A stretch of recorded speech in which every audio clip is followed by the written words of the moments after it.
प्रिय विद्यार्थियों, आज मैं आप लोगों को कक्षा 10 गणित त्रिकोणमिति के कुछ अनुप्रयोग के अंतर्गत प्रश्न संख्या 8 को इस वीडियो में आप लोगों को बताऊंगा। देखिए, मैं इस अध्याय के अंतर्गत जितने प्रश्न हैं, हमने निर्णय किया है कि एक एक प्रश्न के माध्यम से आप लोगों को बताया जाए। और अगर थोड़ा हम आपको बताते हैं और उतना ही अगर आप कंप्लीट करते चलें तो यथासमय आपका कोर्स कंप्लीट हो जाएगा। आप लोग ये जो ऑनलाइन माध्यम से पढ़ाई आप लोगों तक पहुंचाई जा रही है, इसका आप भरपूर लाभ उठाते चलें। चूँकि समय आप देख रहे हैं, समय को देखकर आप यह ना सोचें कि विद्यालय खुलने पर हम इसको, हमारे गुरुजी इसको पुनः बताएंगे तो हम इसको ना देखें या इसको देखने से क्या मतलब है। ऐसी मानसिकता आप अपने मन में ना रखें।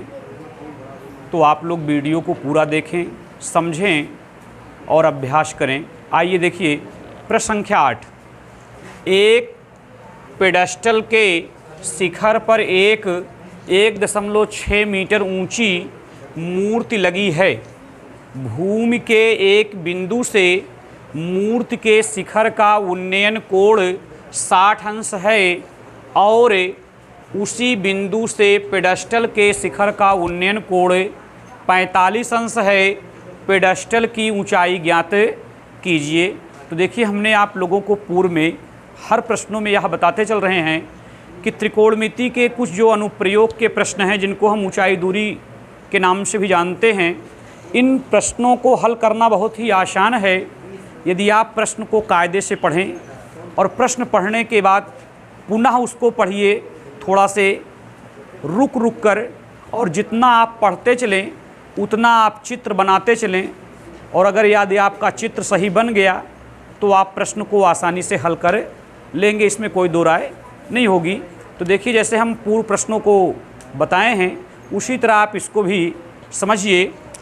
तो सबसे पहले हम प्रश्नों को पढ़ेंगे थोड़ा से और उससे कुछ भाव निकालेंगे, कुछ अर्थ निकालेंगे और उतना कार्य हम कर लेंगे चित्र बनाने के माध्यम से। जिसे कह रहा है कि एक पेडेस्टल के शिखर पर, अब सवाल है कि एक पेडेस्टल के शिखर पर, तो सबसे पहले तो हमें एक पेडेस्टल बना लेना चाहिए।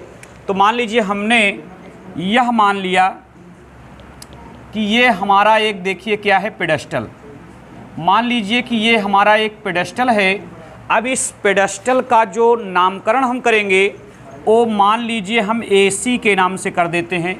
किन्हीं भी दो अक्षरों के नाम से आप कर सकते हैं, कोई ज़रूरी नहीं कि अगर हमने A और C माना है तो आप भी A और C मान कर ही करें, किसी नाम से आप कर सकते हैं। आपके पास 26 अक्षर हैं अंग्रेजी के, तो आप उन 26 में से किन्हीं दो अक्षर आप लेकर उनका नामकरण कर सकते हैं। तो हमने पेडेस्टल का नामकरण AC कर दिया। अब देखिए आप, ये जो C बिंदु है ये पेडेस्टल का पाद बिंदु हो गया तथा जो A है वो पेडेस्टल का शिखर हो गया। चलिए, तो कह रहा कि पेडेस्टल के शिखर पर, अब जब पेडेस्टल हमारे पास है और उसके शिखर की भी जानकारी हमें हो गई है, तो शिखर पर क्या है, एक जो है 1.6 मीटर ऊंची मूर्ति लगी है। अब इसी पेडेस्टल के शिखर पर हमें 1.6 मीटर ऊंची एक मूर्ति बना देना चाहिए। तो हम इसके ऊपर एक मूर्ति स्टैंड कर देते हैं और इस मूर्ति का नामकरण हम रख देते हैं BA। तो चूँकि जो A बिंदु है वो उभयनिष्ठ कार्य करेगा, दो चीज़ों का कार्य करेगा। A जो है पेडेस्टल का शिखर बिंदु भी है और जो मूर्ति का जो पाद बिंदु है वो भी A होगा। तो हम इसको 1.6 मीटर प्रदर्शित कर देते हैं एरो के माध्यम से। ठीक, चलिए, तो हमने यहाँ तक पढ़कर संबंधित चित्र हमने बना लिया। अब आगे देखिए, कह रहा कि भूमि के एक बिंदु से, अब देखिए भूमि पर एक बिंदु है तो हम भूमि पर, यहाँ पर एक बिंदु हम मान लेते हैं भूमि पर कि यहाँ पर एक बिंदु है, तब इसका नामकरण हम D नाम से कर देते हैं। चूँकि ABCD के रूप में हमने ABC ले लिया है तो D अक्षर है, या कोई भी अक्षर रहे उसको ले लें आप। तो हमने भूमि पर एक बिंदु D ले लिया। अब कह रहा है कि भूमि के एक बिंदु से, अर्थात इस बिंदु से हमें करना क्या है कि इस बिंदु से मूर्ति के शिखर का, यानी हमें भूमि पर स्थित इस बिंदु से मूर्ति के शिखर पर जाना है। तो आप जान रहे हैं कि मूर्ति का शिखर कौन है, बी। तो जब इस पर हम जाते हैं तो हमारा ये उन्नयन कोण कितने अंश का बनता है, 60 अंश का। तो जब हम यहाँ से यहाँ पर गमन करते हैं तो ये कोण कितने अंश का बनाता है, भूमि पर स्थित जो ये बिंदु डी है इस पर कोण जो बनता है वो 60 अंश का बनता है, ठीक ना। चलिए ठीक है, अब आगे हम पुनः पढ़ने का प्रयास करते हैं। तो इसको हम ऐसे मिला देंगे तो ये कोण बन गया 60 अंश। पुनः हम पढ़ते हैं, आगे दिया और उसी बिंदु से, अब सवाल करना है उसी बिंदु से, अर्थात जो भूमि पर स्थित एक बिंदु हमने डी मान लिया है, इसी बिंदु से पेडस्टल के शिखर, अब देख रहे हैं कि आपका पेडस्टल का शिखर कौन है, ए है। तो पेडस्टल का शिखर ए, तो इसी बिंदु से हम पेडस्टल के शिखर पर जाते हैं। तो पेडस्टल के शिखर का उन्नयन कोण कितने अंश है, 45 अंश है। कितने अंश है, 45 अंश। तो हम यहाँ पर इसे 45 अंश इसे हम शो कर देते हैं।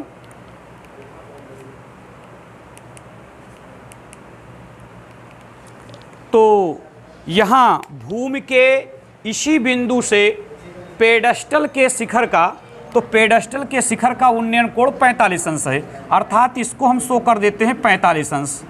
तो आप यह समझें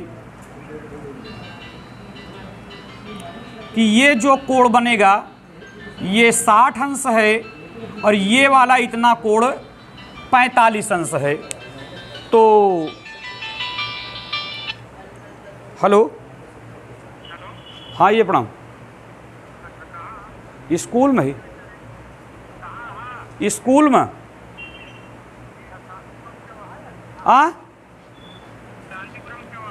ना ही नहीं। तो भूमि के इसी बिंदु से पेडस्टल के शिखर का उन्नयन कोण 45 अंश है, ठीक है ना।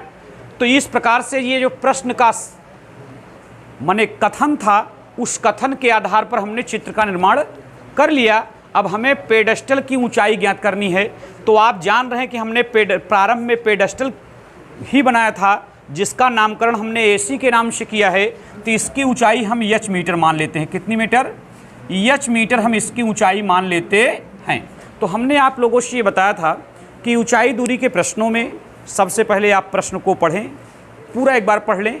इसके बाद थोड़ा थोड़ा आप प्रश्न को पुनः पढ़ें और जितना पढ़ते चलें, जो बातें आपके समझ में आती चलें, उससे संबंधित आप चित्र बना लें। और जब आप चित्र बना लें तो फिर आपको हिंदी रूपांतरण लिखना है। तो हिंदी रूपांतरण तो बिल्कुल आसान सी बात है कि आपने जो किया है वो तो आपको पता ही है चित्र में, उसी को आपको हिंदी में लिख देना है। जैसे हमने प्रारंभ में पहले एसी एक पेडस्टल माना है ना, तो हम हिंदी में लिखेंगे कि माना एसी एक पेडस्टल है जो कि माना एच मीटर ऊंचा है। देखिए हिंदी रूपांतरण लिखने में मैंने कई बार बताया कि कोई दिक्कत नहीं, जो आप किए हैं, लिखे हैं, पढ़े हैं, उसी को आपको लिखना है। तो माना एसी एक पेडस्टल है जो कि माना एच मीटर ऊंचा है। इसके बाद हम ए बी पेडस्टल के शिखर पर लगी हुई एक मूर्ति है, इसको लिख दीजिए। तो और ए बी पेडस्टल के शिखर पर लगी क्या है, मूर्ति है, ऐसा आप लिख दें, जो कि 1.6 मीटर ऊंची है। चूंकि मूर्ति है तो ऊंची है, ठीक ना। अब आप आगे देखिए, तथा भूमि पर स्थित कोण कितने हैं, तथा भूमि पर स्थित कोण बराबर 60 अंश कामा 45 अंश। तो हमने कहा कि प्रश्न पढ़िए, तत्पश्चात उससे संबंधित आप चित्र बनाएं, फिर आप हिंदी रूपांतरण लिख लें। और इसके बाद आपको मैंने ये बताया कि जितने अगर एक अंश बना होगा प्रश्न में, जैसे इसमें 2 अंश दिया है 60 और 45, तो मैंने बताया कि 2 समीकरणों के बनने से प्रश्न का आंसर आ जाएगा। एक का अगर प्रयोग है तो एक समीकरण बनने से उत्तर आ जाएगा। तो चूंकि इसमें 2 हैं 60 45, तो 2 समीकरण बनने से आपके प्रश्न का आंसर आ जाएगा जो आपको ज्ञात करना है। तो आइए हम यहाँ DC की दूरी मान लेते हैं यक्स मीटर। कितने मीटर? X metre. माने जो पेडस्टल का पाद बिंदु है उससे भूमि पर स्थित जो बिंदु D है उसकी दूरी हम मान लेते हैं यक्स मीटर। तो DC बराबर हम यहाँ लिख देते हैं यक्स मीटर। ठीक है ना। तो इस प्रकार से हमने हिंदी रूपांतरण को पूरा कर लिया। अब हम लिखेंगे, तो हमने बताया था कि सबसे पहले हम समकोण का नाम देंगे और उस समकोण के अंदर उस कोण को लिखेंगे जो प्रश्न में दिया गया है। तो पहले हम 60 अंश वाला कोण पर, चूंकि पहले बना हुआ है तो पहले 60 अंश के लिए हम 90 अंश की खोज करेंगे। तो लिखेंगे कि अब समकोण त्रिभुज हम B से आएंगे, B से फिर C पर आएंगे, फिर C से हम कहाँ आएंगे? D पर। तो ये D पर 60 अंश का कोण बन जाएगा। तो हम यहाँ लिखते हैं कि समकोण त्रिभुज BCD में, चूंकि देखिए B पहले हमने लिख लिया, जिस पर कोण बनेगा 90 उसे हम बीच में रखेंगे, C को बीच में रख दिया, और D माने आना है, तब हमारा ये त्रिभुज BCD बन जाएगा। तो समकोण त्रिभुज BCD में कोण कितना? 60 को पहले प्रदर्शित करना है, तब 60 अंश वाले का नामकरण करिए। तो B पहले लीजिए, फिर D पर चूंकि 60 बना है तो D को हम बीच में रखेंगे, फिर हम C रखेंगे। तो BDC बराबर 60 अंश से। तो अब देखिए जो 60 अंश के सम्मुख भुजा है वो कहाँ से कहाँ तक है? B से लेकर C तक बनेगी। तो इसको हम BC नामकरण इसका रखेंगे। तो BC जो कि लंब का कार्य करेगी, चूंकि हमने बताया कि टाइटल के सामने वाली भुजा लंब होती है। तो BC को हम रख देंगे 60 के सामने BC को हम लंब मान लेते हैं। तो लंब के बटे में हम क्या लिख देते हैं? आधार जो है DC। तो आप जानिए कि ऊपर लंब है और नीचे आधार। तो लंब बटा आधार किसका सूत्र होता है? tan का। तो लंब बटा आधार tan का सूत्र है, इसलिए हम tan 60 अंश यहाँ यूज कर देंगे, चूंकि 60 अंश से हम कार्य कर रहे हैं। तो BC का मान कितना है? 1.6 प्लस क्या? h। चूंकि जब आप B से लेकर A तक और A से लेकर C तक दोनों को जब ऐड करेंगे, जोड़ेंगे, तब B से लेकर C तक की दूरी आ पाएगी। और अपान में DC को हमने क्या मान रखा है? यक्स। तो हम यक्स लिखेंगे बराबर tan 60 की वैल्यू होती है √3, बटे में हम 1 मानकर तिर्यक गुणा भी कर सकते हैं। 1.6 प्लस h बराबर x√3। इसको हम समीकरण 1 की संज्ञा ऐसे दे सकते हैं। अब आइए, हमने 60 से अगर कार्य कर लिया तो हमें 45 से कार्य करना चाहिए। तो 45 के लिए पहले हम समकोण ढूंढेंगे कि किस समकोण के अंदर 45 बन रहा है। तो हम लिखेंगे कि पुनः समकोण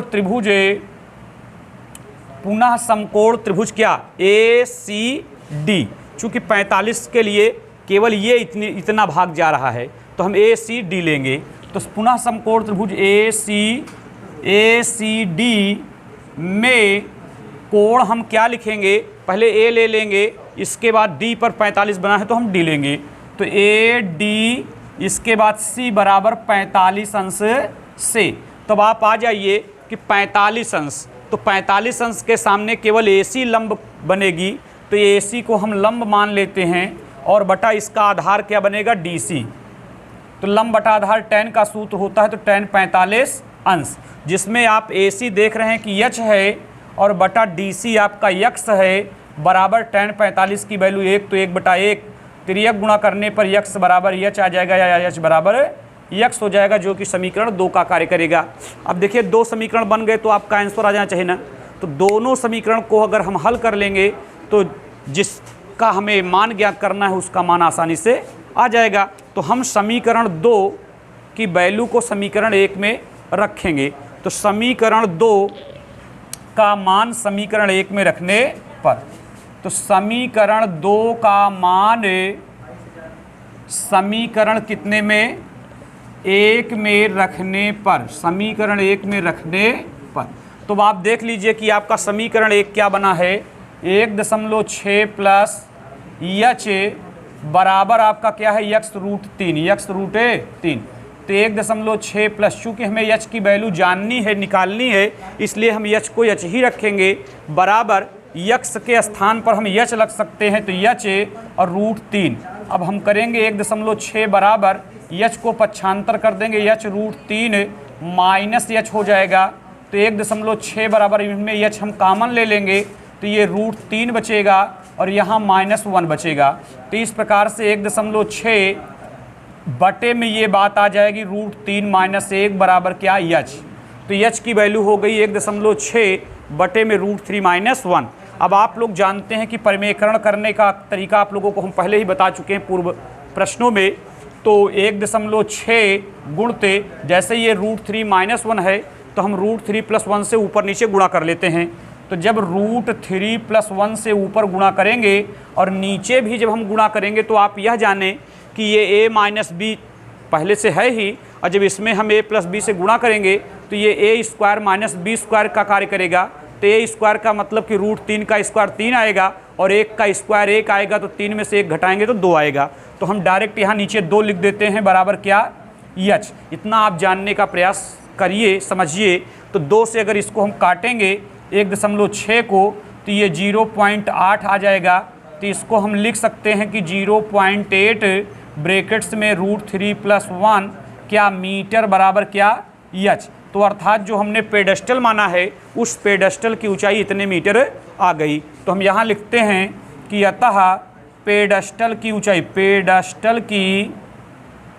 ऊंचाई बराबर हम यहाँ पर क्या लिख देते हैं, 0.8 × √3 + 1 क्या, मीटर। ये आपके पेडेस्टल की ऊंचाई हो गई। तो इस प्रकार से प्रिय विद्यार्थियों मैंने आप लोगों को इस प्रश्न को बताया। तो 1 बार 2 बार 3 बार, माने विद्या कही गई कि अभ्यास से बढ़ती है। तो जितना अधिक से अधिक बार इसका आप अभ्यास करेंगे उतने ही प्रश्न समझ में आएंगे। देखिए, अध्यापक और गाइड में बातें लिखी रहती हैं, वो चिल्लाती नहीं, बताती नहीं, समझना आपको पड़ता है। अध्यापक भी एक गाइड के ही समान है, वो आपके सामने प्रश्न को हल कर देता। थोड़ा से अंतर होता है कि वो बोलता है, समझा देता है। बाकी हर व्यक्ति, हर मनुष्य तभी कुछ कार्य संभव कर पाता है जब उसके अंदर स्वयं लग्न होगी, पढ़ने की चिंता होगी। बहुत पुस्तक आपको दे दी जाए, बहुत सारी बातें अध्यापक दे दिया जाए, पर यदि आपको पढ़ना नहीं है तो आपको कोई पढ़ा नहीं सकता। आप स्वयं जब चाहेंगे कि हमें कुछ बनना है, पढ़ना है, सीखना है, सीखने की उत्सुकता जब आपके अंदर होगी तभी आप सीख पाएंगे। अन्यथा आप कभी चाहे 10 मास्टर आपको पढ़ाएं, कोई मतलब नहीं है।